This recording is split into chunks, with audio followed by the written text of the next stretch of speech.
You know, in our world, we're absolutely obsessed with speed. We're told to move fast, break things, disrupt everything. But what if the real secret to a lasting legacy isn't a sprint at all, but a marathon? What if real true power isn't about disruption, but about endurance? Today, we are going deep on mastering the long game, and we're going to do it through the eyes of one of history's absolute greatest strategists, Tokugawa Ieyasu, a man who didn't just win a war, he built an empire that lasted for centuries. So this is a question we really need to ask ourselves, right? This constant pressure of hustle culture. You know the feeling. The demand for instant results, the fear that you're falling behind. It creates this anxiety that traps us, completely traps us in short-term thinking. And this focus on now just eats away at next, and maybe more importantly, it destroys forever. We burn ourselves out chasing these quick, fleeting victories, and we forget that the real goal isn't just to win the next battle, it's to build something that outlasts the entire war. But thankfully, there's another way, a powerful alternative for how to build. All right, here's our game plan. We'll start with this modern crisis of speed we're all living through. Then, we'll step into the strategic waiting room of Ieyasu's youth.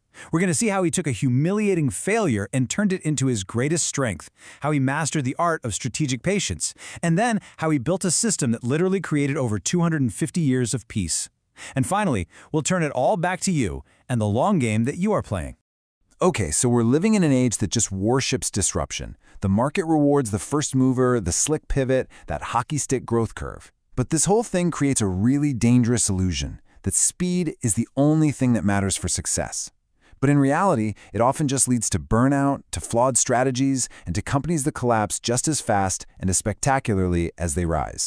This is where the philosophy of Tokugawa Ieyasu comes in, and it's a radical counterpunch to everything we're told today. It suggests that real, lasting power isn't about that explosive first move, but about the calculated, final move. Think about it. It's the difference between being a flash of lightning and being the force of gravity. It's about having the sheer tenacity, the equanimity, to simply outlast everyone, to be the last one standing when all the sprinters have completely gassed out. To really get this philosophy, we've got to go back to where it all started, Ieyasu's early life. Now, if you just glance at his childhood, it's easy to see nothing but tragedy, but that's missing the whole point. Those early years weren't a setback for him. They were his strategic waiting room. This was the very foundation of his entire long game. And to get Ieyasu, you have to get the world that made him. The Sengoku period, they call it the Warring States period, was a century and a half of just pure chaos. I mean, alliances were made and broken in the blink of an eye, betrayal was just standard operating procedure, and life was horrifyingly cheap. In an environment like that, a rash move, an emotional decision, that wasn't just a mistake, it was a death sentence for you and everyone you cared about. Now look closely at this timeline. From about the age of 6 until he was well into his teens, Ieyasu was nothing more than a political pawn, a hostage. See that huge gap between when he was born and when he fought his first battle? He spent more than a decade of his youth not at home, not training with his own people, but living in the courts of his family's worst enemies, watching. Just watching every single move. And this is the reframe that changes everything. His time as a hostage was his real education. He wasn't learning from books. He was learning from direct, active observation of power in its rawest, most brutal form. He saw how ambitious men operated, how they made decisions under crushing pressure. And, most importantly, he saw where their egos and their impatience made them incredibly vulnerable. He was gathering priceless competitive intelligence before he ever led a single soldier into battle. You know, every great leader is forged in a crucible. There's always that one moment of failure so profound that it could absolutely break them. For Ieyasu, that moment came at the Battle of Mikitagahara. But what he did after this crushing loss, well, that's what separates him from 1,000 other ambitious warlords and really defines his genius. Let's be really clear here. This wasn't just the loss. It was a total rout. Ieyasu, feeling overconfident, a little too eager to prove himself, made a terrible tactical decision against this brilliant warlord, Takeda Shingen, and he got completely played. He fled the battlefield, absolutely terrified, and legend says he was so scared he actually soiled himself in the saddle, truly believing his life was over. It was the lowest point of his entire career. A truly deeply humiliating failure. Now, most leaders would bury a failure this humiliating. They'd never speak of it again.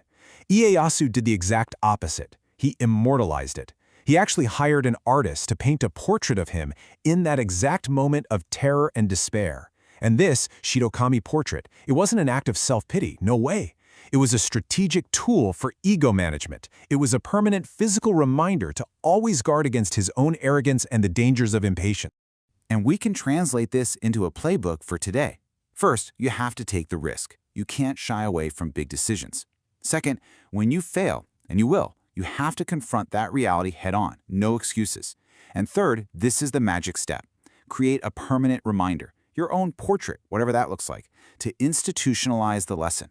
That's how you turn a failure from a liability into a strategic asset, a shield that protects you from your own ego.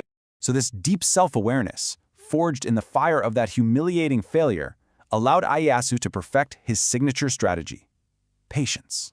And honestly, nothing captures this better than a famous Japanese poem that compares him to the two great warlords who came before him, the ones who also tried to unify Japan. The question is simple, but it's a metaphor for pretty much any big goal that just refuses to happen on your timeline. A market that won't open up, a technology that isn't quite ready, an opponent who just won't give in. What you do when the world refuses to bend to your will. Well, the answers from Japan's three great unifiers tell you everything you need to know about them. So first you have Oda Nobunaga, the original unifier. He was the ultimate disruptor. His answer? Kill the cuckoo. Just force the outcome, burn the whole system down. Then you have his successor, Toyotomi Hideyoshi. He was the master persuader, the deal maker. His answer? Make the cuckoo sing. But Ieyasu's approach, it was completely different. Wait for the cuckoo to sing. And this wasn't passive at all. It was the calculated patience of a master strategist who knew deep down that his rival's aggression would eventually burn them out and create the perfect opportunity for him. Make no mistake, waiting for Ieyasu was an active strategy. While his rivals were off fighting these incredibly costly battles and launching disastrous invasions, what was Ieyasu doing? He was consolidating his control over Japan's richest farmlands. He was securing the nation's most important gold and silver mines, because he knew that controlling resources is the foundation of long-term power. He just built his base, economically and militarily, and let his opponents burn themselves to the ground. So winning the final battle, that's one thing. But building something that lasts for 2.5 centuries? That is something else entirely. After his final, decisive victory, Ieyasu's genius completely shifted from conquest to architecture. He became the architect of one of the longest, most stable periods of peace in the history of the world. After that huge victory in 1600, he moved fast. By 1603, he's the shogun. But here's the most brilliant move of all. Just 2 years later, he retires. Now, this wasn't about him stepping away from power. It was about locking in the future. By abdicating in favor of his son, he established hereditary succession as a fact on the ground, making sure the system he was building was bigger than any one person. He secured his dynasty while he was still alive to oversee the transition. Now that is true long-term thinking. And the result of all this foresight? Over 250 years of peace and stability. To put that in perspective for you, that is longer than the United States has even existed. He didn't just win a war or build a business. He engineered a political ecosystem so robust, so perfectly designed, that it governed Japan for centuries and shaped the nation's culture in ways that you can still feel today. And he did all this not with brute force, but with absolutely brilliant systems design. He created a careful balance of power between the central government and the local lords. He put his most loyal allies in the most strategic territories. But his absolute masterstroke was a system called sunken kotai, or alternate attendance. This system forced all the regional lords to spend every other year in the capital, Edo. This brilliantly drained their bank accounts on travel and made it impossible for them to build up power bases back home. All while their families had to stay in the capital as, well, let's call them what they were, de facto hostages. It was a perfect system of stakeholder management, designed for maximum stability. So here's the key takeaway. Ieyasu's ultimate goal wasn't just victory, it was permanence. He chose stability over growth, systemic control over personal glory. You see, in a world where everyone else was playing a finite game, to win the next battle, to take the next province, he was playing the infinite game, to create a system that would just keep playing long after he was gone. And he won. Which brings us right back to where we started. The story of Tokugawa Ieyasu is so much more than a history lesson. It is a strategic blueprint that is incredibly relevant for us today. It's a call to rethink our relationship with time, with failure, and with what it actually means to build something that lasts. And that's the challenge I really want to leave you with today. In your career, in your business, in your life, are you building for the next quarter? Or are you building for the next generation? Are you just chasing the latest trends? Or are you building a resilient system that's designed to last? Are you hiding your failures, or are you turning them into your most valuable assets? What is the legacy you are truly trying to build? In the end, it really all comes down to this single, powerful piece of wisdom from the man himself.